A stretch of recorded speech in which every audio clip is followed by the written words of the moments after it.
మా మురికి జీవితాలను మీరు మార్చిన దేవా, సువాసనగా మార్చిన దేవా, నీకు స్తోత్రం తండ్రి. Praise the Lord. మన రక్షకుడు మన ప్రభువు అయిన యేసుక్రీస్తు శ్రేష్టమైన నామములో మీకు అందరికీ శుభవందనాలు తెలియజేస్తున్నామండి.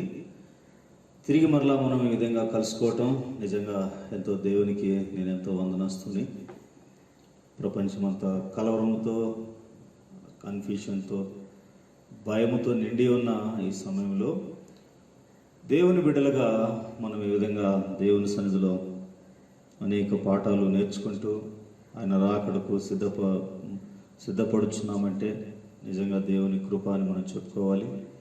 ఎంతోమందికి నెమ్మది లేదు, గొప్ప సమాధానం లేదు, సహవాసం లేదు. అలాంటి వారిని ప్రియులారా ఈ కష్ట సమయంలో మనము దర్శించాలి. వారితో దేవుని యొక్క సందేశమును గూర్చి మాట్లాడటం, ముచ్చటించుట అలవాటుగా పెట్టుకోవాలని మనం చేస్తుంటున్నాం. మనం ప్రతి వారం మరి యూట్యూబ్ ద్వారా దేవుని వాక్యం వింటున్నాం. మరి ఎంతోమంది వాక్యం విని ఆశీర్వదించబడుతున్నారు. వారు నిజంగా బలపరచబడుతున్నారు. వారి విధంగా మేము దీవించబడుతున్నామని మాకు ఫోన్ చేసి చెప్పినప్పుడు మేము కూడా ఎంతో సంతోషపడుతున్నాం. మీరు కూడా ఏం చేయాలంటే ఆశీర్వదించబడమే కాదు కానీ అనేకులు మీరు కూడా పరిచయం చేస్తూ, సబ్స్క్రైబ్ చేస్తూ మరి ఈ యొక్క కార్యక్రమం కొరకు మీరు కూడా ప్రయాసపడమని, ప్రభు పనిలో ప్రయాసపడవలసిందిగా మనం చేస్తుంటున్నాం. ఈరోజు దేవుడు మనకు ఇచ్చిన వాక్య భాగాన్ని మనము గమనించినప్పుడు దయచేసి ప్రియులారా చూద్దాము. లూకా సువార్త నుంచి మనము విందాము. లూకా సువార్త 19వ అధ్యాయం 10వ వచనాన్ని చూద్దాం.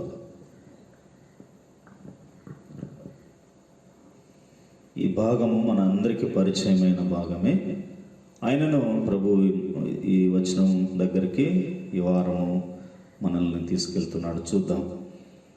లూకా సువార్త 19వ అధ్యాయము 10వ వచనాన్ని చూద్దాం. నశించిన దానిని వెదకి రక్షించుటకు మనిషి కుమారుడు వచ్చానని అతనితో చెప్పాను. చిన్న ప్రార్థన చేసుకుందాం. ప్రేమగల తండ్రి, మాట్లాడే దేవా, ఈ మంచి ఉదయమును మీరు మాకు అనుగ్రహిస్తూ వచ్చినందుకు స్తోత్రం చెల్లిస్తున్నాం. పరిశుద్ధ గ్రంథముల నుండి నాయన అయా మీ వాక్యమును, సందేశమును మేము నేర్చుకోవటానికి, వినటానికి సిద్ధపడి ఉన్నాం. ప్రభువా, మీరు మాట్లాడి ఆయన మీ వాక్యమును ప్రభువా మాకు విరిచి వడ్డించవలసిందిగా బ్రతిమాలుకొనుచున్నాం. మీ దాసును మరుగు చేయండి ప్రభువా, మీ స్వరం వినిపించండి. నా దేవా, ఈ కలవరంతో కూడిన, భయంతో కూడిన ఈ సమయంలో గొప్ప ప్రభువా ఆదరణ నాయన పురికొల్పు నాయన మాకు ఇచ్చి బలపరచవలసిందిగా మనం చేసుకుంటున్నాం. దేవా మీ స్తోత్రం. చాలామంది నాయన మరి ఈ వైరస్ వలన చనిపోయిన కుటుంబాలు, మృతుల కుటుంబాలు ఉన్నాయి. అలాంటి వారిని ఆదరించండి ప్రభువా. నాయన మీకు స్తోత్రం ప్రభువా. అయ్యా మేము క్షేమంగా ఉన్నామంటే ప్రభువా అది మేము మంచివారు అని కాదు నాయన. అయ్యా మీకు స్తోత్రం. మీ దయ, మీరు మా మీద పెట్టిన నమ్మకం, మేము మీకు కొంత ఉపయోగపడుచున్నాం తండ్రి. మీకు స్తోత్రం దేవా. మీకు స్తోత్రం. మీ చిత్తమైతే ఇంకా మమ్మల్ని మా కుటుంబాలను వాడుకోండి. సార్వత్రిక సంఘాన్ని వాడుకోండి ప్రభా. త్వరగా నాయన ఆత్మలు నాయన అనేక ఆత్మలు నాయన మీ రాజ్యంలో చేర్చబడడానికి సాయం చేయండి. యేసు పరిశుద్ధమైన నామములో స్తుతించి వేడుకొంచున్నాం తండ్రి. ఆమేన్. ప్రభునందు ప్రియులారా, ఈ వచనం మనకందరికీ పరిచయమైన వచనమే. జక్కయ్యను గూర్చి నా భాగములో ఈ వచనం ఉండడం మరి విశేషం. యేసు ప్రభు వారు యెరికో పట్టణానికి వచ్చినప్పుడు, యేసు ప్రభు వారు యెరికో పట్టణానికి వస్తున్నాడని ఎరిగిన జక్కయ్య ఒక సుంకపు గుత్తదారుడుగా, ట్యాక్స్ కలెక్టర్గా ఉంటున్నాడు. అయితే ప్రియులారా, ట్యాక్స్ కలెక్టర్కి మనకు అందరికీ తెలిసి కూడా ఎంతో శ్రేష్టమైన బ్రతుకు ఉంటుంది. అయితే ఒక ట్యాక్స్ కలెక్టర్గా ఉండి, ఒక ఆఫీసర్గా ఉంటూ యేసు ప్రభు, ఒక అన్యుడు యేసు ప్రభువుని గురించి తెలుసుకోవడానికి ఇంతగా తపన చెందడం అనేది ఒక విశేషం ప్రియులారా.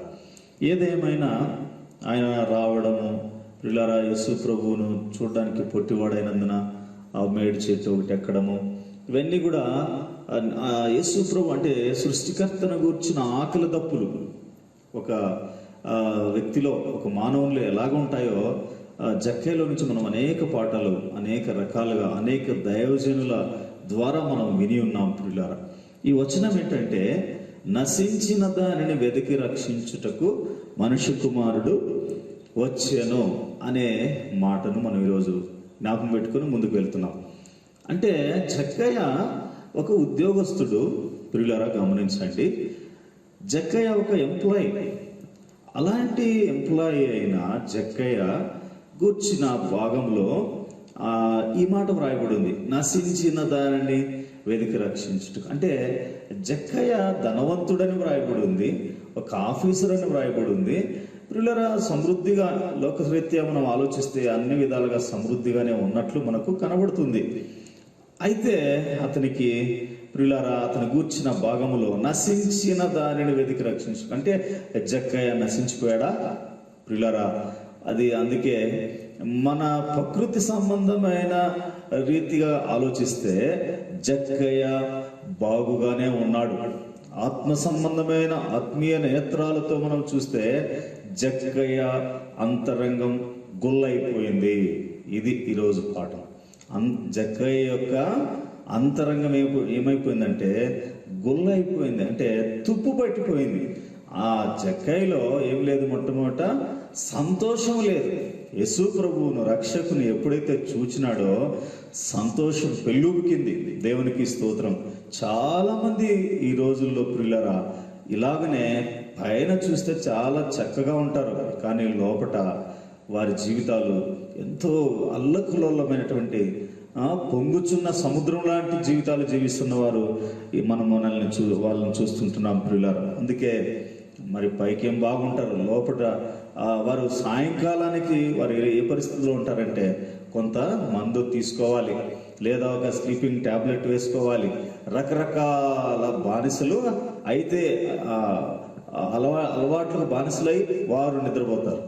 దయచేసి బాగా ఆలోచన చేయండి ప్రియులారా.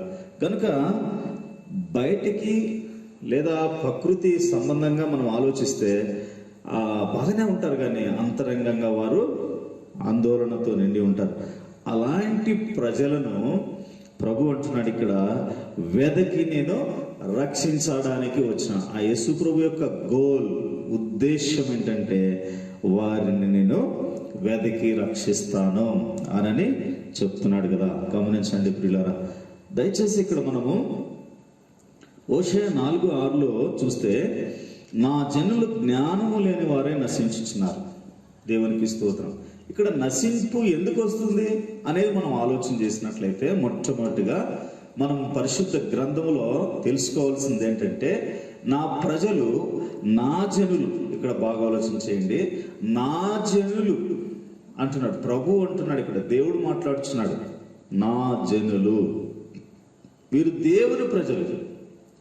వీరు దేవుని ప్రజలు అయినప్పటికీ వీరికి ఏమి లేదంటే జ్ఞానము లేని వారే నశించుతున్నారు. యెషయా 5:13 అంటాడు, కావున నా ప్రజలు జ్ఞానము లేకయే చెరపట్టబడిపోచున్నారు. ఇట్లా చూడండి, ఇక్కడ ఒకవైపు ఏమో చెరపట్టబడిపోతున్నారు, ఒకవైపు ఏమో నాశనం అవుతున్నారు. దుష్టుని ద్వారా చెరపట్టబడిపోతున్నారు ఒకవైపు జ్ఞానము లేక ఏమండి జనులు నశిస్తున్నారు. అందుకే సామెతలు 4:5 అంటాడు కదా, జ్ఞానమును సంపాదించుకొనుము. దేవునికి స్తోత్రం ప్రియులారా.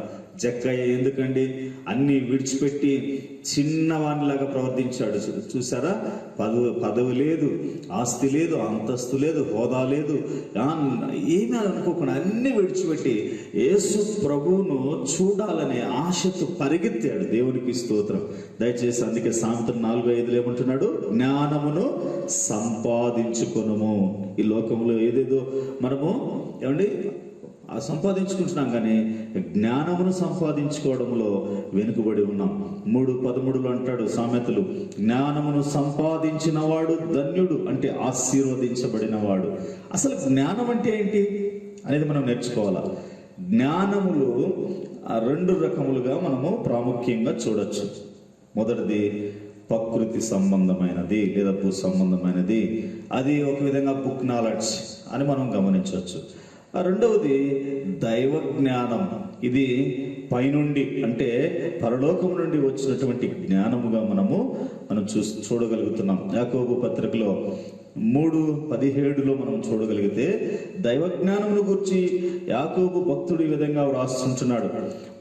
దైవ జ్ఞానం ఎలాంటిదంటే పవిత్రమైనది, సమాధానకరమైనది, మృదువైనది, సులభముగా లోబడునది, కనికరముతోనూ మంచి ఫలములతోనూ నిండుకొనినది, పక్షపాతమైనను వేషధారణను లేనిదియునై ఉన్నది. ఇది జ్ఞానం, ఇది దైవ జ్ఞానం. లోక సంబంధమైన జ్ఞానానికి దీనికి క్వైట్ ఆపోజిట్ అన్నమాట. చాలా వ్యతిరేకంగా, ఒకదానికొకటి వ్యతిరేకంగా పనిచేస్తాయి. కాబట్టి దేవుని ప్రజలారా, ఈ జ్ఞానం ఎవరికైనా కొదువుగా ఉంటే యాకోబు 1:5 అంటాడు, ఇలాంటి జ్ఞానం మీలో ఎవరికైనా కొదువుగా ఉన్న ఎడల అతడు ఎవరిని అడగాలి? ఏమండి, మనుషుల దగ్గరికి కాదు. ఏమండి, జక్కయ్యలాగా సృష్టికర్త అయిన లోకరక్షకుడైన యేసు ప్రభువు దగ్గరికి వచ్చి బ్రతిమాలుకోవాలి, అడగాలి. దేవునికి స్తోత్రం. అప్పుడు అది ఏం చేస్తాడు? అతనికి అది అనుగ్రహించబడును. ఆయన ఎవరిని గద్దింపక అందరికీ ధారాళముగా దయచేవాడు అని మనము గమనిస్తుంటున్నాం ప్రియులారా. దయచేసి చాలా మంది జ్ఞానాన్ని లేక నష్టపోతున్నారు, చెరపట్టబడిపోతున్నారు. అయితే యేసయ్య అన్నాడు, నా ఎద్దుకు వచ్చి మీరు పొందుకోండి అని. నన్ను అడిగితే నేను మీకు ధారాళంగా ఇస్తానంటున్నాడు. కాబట్టి దేవునికి స్తోత్రం ప్రియులారా. దయచేసి ఎవరికైనా సరే, చిన్నవారికా, పెద్దవారికా, స్త్రీలకా, పురుషులకా, ఎవరైనా సరే జ్ఞానం పొందుకోవడానికి మన ప్రభు ఉన్నాడు. ప్రభు దగ్గరికి వచ్చి అడిగితే ఖచ్చితంగా ఆయన ధారాళంగా, అడుగు ప్రతి వారికి ధారాళంగా ఇచ్చే దేవుడు. దేవునికి స్తోత్రం కలుగును గాక. దయచేసి మనం ఇంకా కొంచెం పాఠం నేర్చుకుందాం.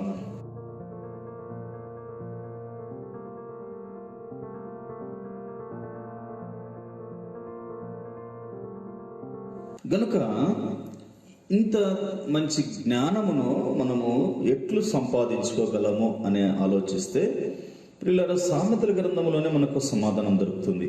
13:20 అంటున్నాడు, జ్ఞానుల సహవాసము చేయువాడు జ్ఞానము గలవాడగును.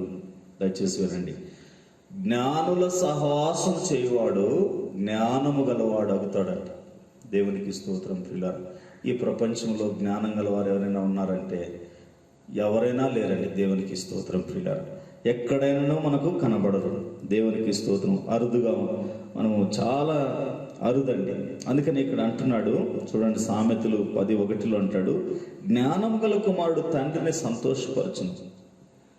ఏమండి, జ్ఞానవంతురాలు తన ఇంటిని కట్టుకుంటుంది అని వ్రాయబడింది. ప్రతి చోట మనం ఈ వచనాన్ని వినియోగిస్తాం. జ్ఞానము గల కుమారుడు తండ్రిని సంతోషపరుస్తాడు, జ్ఞానవంతురాలు తన ఇంటిని కట్టును అని వ్రాయబడింది. కాబట్టి దేవునికి స్తోత్రం. 1 యోహాను పత్రికలో 1:3 మనం గమనిస్తే, మన సహవాసం అయితే తండ్రితోనూ ఆయన కుమారుడైన యేసు క్రీస్తుతో కూడాను ఉన్నది అంటాడు.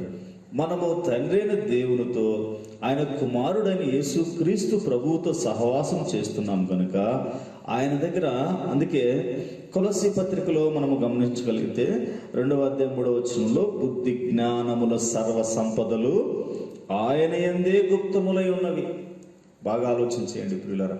బుద్ధి జ్ఞానము ఏమండి సర్వ సంపదలకు మూలమై ఉన్న తండ్రి అయిన దేవునితో ఆయన కుమారుడైన క్రీస్తుతో మనం సహవాసం చేసినప్పుడు సమృద్ధి అయిన జ్ఞానాన్ని మనము పొందుకొనగలం. దేవునికి స్తోత్రం ప్రియులారా.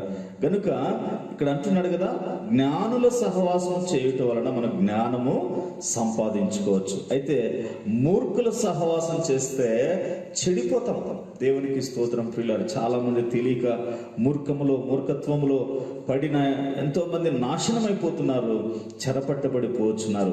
కనుక మనము తండ్రి అయిన దేవునితో ఆయన కుమారుడైన యేసుక్రీస్తు ప్రభువుతో మనము సహవాసం చేస్తే ప్రియులారా, మనము జ్ఞానమును సంపాదించుకోవచ్చు. ఎందుకంటే 1 కొరింథీ 1:24 అంటాడు, క్రీస్తు దేవుని శక్తియును దేవుని జ్ఞానమునై ఉన్నాడు.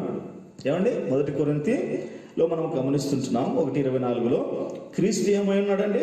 దేవుని శక్తియును దేవుని జ్ఞానమునై ఉన్నాడు అంటాడు. ఏమండి, అలాగే మనం ఆలోచిస్తే 1 కొరింథీ 1:31 అంటాడు, ఆయన మనకు జ్ఞానము నీతియు పరిశుద్ధత విమోచనమునాయను. యేసు ప్రభు మనకి ఏమై ఉన్నాడంటే జ్ఞానము నీతియు పరిశుద్ధత విమోచనమునైనాడు. గనుక దేవుని ప్రజలారా, మనం జ్ఞానమును సంపాదించుట ప్రభు దగ్గర నేర్చుకోవాలి. ప్రభువుని అడిగితే ఖచ్చితంగా ధారాళంగా ఇస్తాడండి. అందుకే జక్కయ్య పరిగెత్తుకొని వచ్చి సృష్టికర్త అయిన దేవుని కుమారుని సహవాసముకు పరిగెత్తుకొచ్చాడు. అన్ని మర్చిపోయి పరిగెత్తుకొని వచ్చాడు, సహవాసం చేశాడు. ప్రియులారా, అతనిలో ఉన్న చెడ్డతనాన్ని అంతటిని విసర్జించడానికి ప్రియులారా ఎవరు చెప్పకనే తీర్మానించుకుంటున్నాడు. మరి నీ పరిస్థితి, మన పరిస్థితి, మన అందరి పరిస్థితి ఎలాగుందండి? యేసు ప్రభు దగ్గరికి వస్తూనే ఉన్నాము కానీ, వింటూనే ఉన్నాము కానీ, మనలో ఉన్న చెడుగు మనం అసహించుకుంటున్నామా? ఎవరి దగ్గరైనా అన్యాయం తీసుకుంటే మనం ఇచ్చేస్తున్నామా? దయచేసి పరివర్తన వస్తూ ఉందా? ఏమంటే రూపాంతరం చెందుతున్నామా? బాగా ఆలోచించండి ప్రియులారా, గమనించండి. జ్ఞానము లేక నశించిపోతున్నారు, జ్ఞానము లేకనే ఏమంటే చెరపట్టబడిపోతున్నారని మనం చూడగలుగుతున్నాం కదా. యేసయ్య లోకానికి వచ్చింది ఎందుకంటే నశించిన దానిని, ఎవరైతే అపవాది యొక్క బంధకములలో బంధించబడి నాశనం అవుతున్నారో అలాంటి వారిని విడిపించుటకు ప్రభు వచ్చినాడని గమనించండి ప్రియులారా ఈ సమయంలో. అందుకే సామెతలు 11:30 అంటాడు, జ్ఞానము గలవారు ఇతరులను రక్షించుదురు. జ్ఞానము గలవారు ఇతరులను రక్షించుదురు. నువ్వు జ్ఞానవంతురాలు అయితే, నువ్వు జ్ఞానము గలవాడు అయితే ఎంతో మంది నశించిపోతున్నారు. అలాంటి వారిని రక్షకుని పరిచయం చేసి నువ్వేం చేయాలంటే సేవ్ చేయాలి, రక్షించాలి. వారిని రక్షణ మార్గంలోనికి నడిపించడానికి నువ్వు ఒక సాధనముగా, మనం ఒక సాధనాలుగా వాడబడాలి ప్రియులారా. దేవునికి స్తోత్రం ప్రియులారా. అందుకనే మనం ఆలోచన చేసినప్పుడు మన ఆ జ్ఞానాన్ని సంపాదించుకొని మనం మాత్రమే ఆ జ్ఞానమును పొందుకునే లాభం లేదు, కానీ ఆ జ్ఞానమును ఉపయోగించటం వలన ఏమండి ఇతరులను మనము రక్షిస్తామని మనం చూడగలుగుతున్నాం. చివరిగా ఒక వచనం చదువుకొని ముగింపుకు వద్దాం ప్రియులారా. ఏంటంటే రెండవదిగా మనం ఆలోచిస్తే ఈ జ్ఞానము మరి ఎట్లు సంపాదించుకోగలమంటే 29:15 సామెతలు మనం గమనిస్తే, ఒక గద్దింపు ద్వారా బెత్తమును గద్దింపును జ్ఞానమును కలుగజేయును అంటాడు. దయచేసి ప్రియులారా, వాక్యం ద్వారా దైవ సేవకులు గద్దించినప్పుడు, విసుగుకోకూడదండి. తండ్రి గద్దింపునకు ఎవరైతే విసుక్కుంటారో వారు నష్టపోతారు. కాబట్టి ఆత్మీయ తండ్రులుగా ఏమండి, కాపర్లు ఏమండి, మందిరాల్లో మరి దేవుని ఆలయాల్లో ప్రియులారా మీరు వచ్చినప్పుడు గద్దించినప్పుడు చాలా మంది విసుక్కుంటారు. ఎందుకంటే వారు చేస్తున్న పాపాన్ని గురించి పదే పదే కాపర్లు మాట్లాడినప్పుడు వారికి నొచ్చుకున్నప్పుడు విడిచిపెట్టరు కదా. వారు ఏమండి ఆ పాపాన్ని కప్పుకుంటూ తిరుగుబాటు చేస్తూ విసుక్కుంటూ సనుగుతూ గొనుగుతుంటారు. కానీ జక్కయ్య అలా చేయలేదు కదా. యేసు ప్రభువు ప్రియులారా ఏమీ అడగకనే తనలో ఉండే లోపాలన్నిటినీ సరిదిద్దుకుంటున్నాడు. దేవుని జనాంగమా, దేవుని వాక్యం వింటున్న వారులారా, దేవుడు మాట్లాడుచున్నప్పుడు, దైవజనులు మాట్లాడుచున్నప్పుడు, వాక్యం మీతో మాట్లాడుచున్నప్పుడు మీ హృదయాలు కదలాలి ప్రియులారా. దయచేసి మీరు మనసు పెట్టండి. అందుకే వాక్యంలో వ్రాయబడి ఉంది, వారు వింటారు కానీ గ్రహింపరు. దేవునికి స్తోత్రం. వారు చెవులతో వింటారు కానీ గ్రహింపు రాదు వాళ్ళకి. తరతరాలు అలాగే గడిచిపోతున్నాయి. ఎందుకంటే విని గ్రహించడం లేదు, వింటారు విడిచిపెట్టేస్తారు. కానీ ప్రియులారా జక్కయ్య అలా చేయలేదండి. వెంటనే హృదయంలోకి వాక్యం, యేసయ్య స్వరం హృదయంలోకి వెళ్ళగానే హృదయంలో ఉన్న చెత్తంతా, మలినమంతా, నశించిపోయినంత బయటకు కక్కేస్తున్నాడు ప్రియులారా. మరి నీలో అలాగ జరిగిందా? అలాంటి కార్యం జరిగిందా? రక్షణ కార్యం జరిగిందా? అందుకని ప్రియులారా నశించిన దానిని వెదకి రక్షించుటకు, చూడండి, యేసయ్య నీ దగ్గరకు వచ్చినా, నువ్వు యేసయ్య దగ్గరకు వచ్చినా జరిగే కార్యం ఏంటంటే ప్రియులారా రక్షణ కార్యం. దేవునికి స్తోత్రం ప్రియులారా. అందుకే వారు ఆయన తట్టు చూడగా వారికి వెలుగు కలిగను, వారి ముఖములు ఎన్నడూ లజ్జింపకపోవును. నువ్వు ఎప్పుడైనా వెలుగును చూసావా? జీవపు వెలుగని యేసు ప్రభువును నువ్వు చూడగలుగుతున్నావా? దేవుని మందిరంలోనికి వచ్చి నువ్వు వెళ్ళిపోతున్నావు కానీ లాభం లేదు ప్రియులారా. వచ్చిన నీవు, దేవుని మందిరంలోనికి వచ్చిన నీవు వాక్యమును శ్రద్ధగా విని ఆ వాక్యమును హృదయంలోనికి పంపించి నెమరు వేసి, మరి దేవా నువ్వు నాతో మాట్లాడి ఉన్నావు, నేను ఎక్కడ పడిపోయాను, ఎక్కడ నా జీవితం పనికిరాకుండా అయిపోయింది, నా అవయవాల్లో ఏ అవయవం చెరపట్టబడింది నువ్వు ఆలోచిస్తున్నావా? ఏమండి, వస్తున్నాం వెళ్తున్నాం, ఏం లాభం లేదు. తరతరాలు గడిచిపోతున్నాయి, యుగాలు గడిచిపోతున్నాయి. రాకడ సమయం మరలా ఆసన్నమవుతుంది ప్రియుల దగ్గర పడుతుంది. కానీ సూచనలు మెండుగా జరుగుతున్నాయి. గనుక దేవుని సంగమా ఆలోచన చేయాలి. ప్రతి వారు కూడా రక్షణలోనికి రావాలని ప్రభు యొక్క ఉద్దేశమైంది. ఎవరు నశించిపోయేది ఆయనకి ఇష్టం లేదండి. కాబట్టి దేవుని ప్రజలారా, మనము జ్ఞానాన్ని గురించి చక్కగా ఇంతవరకు మాట్లాడుకున్నాం. దయచేసి ఈ జ్ఞానం అనేది లేకనే చాలామంది అన్నీ ఉండి కూడా ప్రియులారా అష్ట కష్టాలు పడుతున్నారు. ఉదాహరణకు పెద్ద ఉదాహరణ జక్కయ్య జీవితం ప్రియులారా. ఎంతోమంది జక్కయ్యని ఈరోజు మనం రోల్ మోడల్గా తీసుకోవచ్చు. ఒక అన్యుడైనప్పటికీ దేవుని ప్రజలారా ఆయన ఎప్పటికీ మందిరానికి రాలేదు. ఆయనను ప్రియులారా రక్షకుడైన యేసు క్రీస్తును చూడగలిగినప్పుడు, నువ్వు చూడలేదు, ప్రభువును చూస్తే నీ బ్రతుకు మారిపోతుంది. గమనించండి ప్రియులారా, నువ్వు మందిరంలోనికి వస్తున్నావు కానీ ప్రభువును చూడడం లేదు. ఒప్పుకుంటావా? దయచేసి ఆలోచించి, నువ్వు నిజంగా ప్రభువును గాన చూస్తే, ఏమండి దేవునికి స్తోత్రం.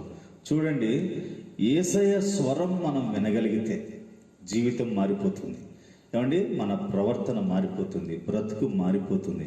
మనలో దినదినము క్రమేణా రూపాంతరం చెందవచ్చు పిల్లరా. ఏమండి, సీతాకోక చిలుక జీవితం అందరికీ తెలిసింది కదా. కాబట్టి సీతాకోక బటర్ఫ్లై లాగా, సీతాకోక చిలుకలాగా మన క్రైస్తవ జీవితం పురుగు లాంటి జీవితం ఏమండి అందరికి ఆకర్షణీయంగా మార్చబడుతుంది. దేవుని ప్రజలారా, నువ్వు రక్షింపబడి చాలా కాలమైంది కదా, అయినను ఇంతవరకు నీ జీవితంలో మార్పు లేదు కదా.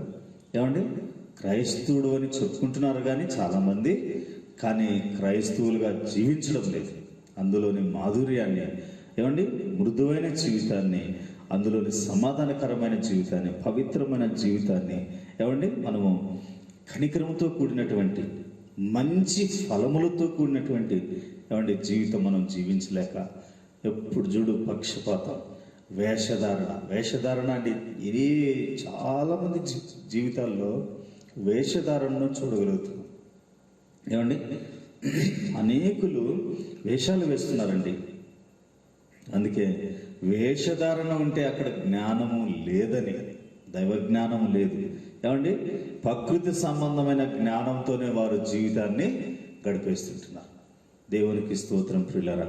గనుక చివరిగా నేను మీకు చెప్పేది ఏంటంటే, దయచేసి గమనించండి, ఇలాంటి జ్ఞానం మనలో ఎవరికైనా సరే కొదువుగా ఉంటే వారు దేవుని అడగవలెను.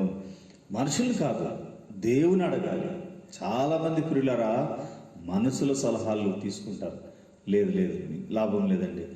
మనుషుల సలహాల కంటే దేవుని దగ్గర వెళ్ళి మోకరించి, అయ్యా నాకు జ్ఞానం లేదని అడిగితే రండి, సొలొమోనుకి ఇచ్చిన జ్ఞానాన్ని ప్రభు మనకిస్తాడు, ఖచ్చితంగా ఇస్తాడు. మన కుటుంబాలను పాలించడానికి జ్ఞానం కావాలి, మనకు వివేచన కావాలి. కనుక ప్రభువు దగ్గర అడిగి పొందుకోండి. చూడండి, గొప్ప సమాధానం జక్కయ్య ఇంట్లోకి వచ్చింది, గొప్ప సంతోషం జక్కయ్య ఇంట్లోకి వచ్చింది, గొప్ప మార్పు వచ్చింది. ఈరోజు ప్రపంచమంతా కూడా ఏమండి జక్కయ్యని గురించి మాట్లాడుకుంటున్నాం కదా. కాబట్టి మనం కూడా ప్రియులారా మన జీవితాల గురించి అనేకులు మాట్లాడుకోవాలంటే ప్రభు పాద సన్నిధికి వచ్చి ఖచ్చితంగా మోకరించి అడిగి పొందుకోమని ప్రభు పేరిట మీకు మనవి చేస్తున్నాను. దేవుడి ఈ మాటలను మనందరి కొరకై ఆశీర్వదించి దీవించును గాక. ఆమేన్. చిన్న ప్రార్థన చేసుకుందాం. ప్రేమగల తండ్రి, ఈ వాక్య భాగం కొరకు స్తోత్రములు. విన్నవారందరినీ ఆశీర్వదించండి. వారు ఏ ఏ పరిస్థితుల్లో ఎలాగ చెరపట్టబడిపోతున్నారో, నశించిపోతున్నారో గ్రహించిన వారై ఆయన పశ్చాత్తాపడి మీ దగ్గర మహాజ్ఞానాన్ని పొందుకొని వారు క్షేమముతో నాయన కృపలతో బ్రతకగలిగినట్లు సాయం చేయండి. నజరేయుడని యేసు నామములో అడుగుచున్నాం తండ్రి. ఆమేన్.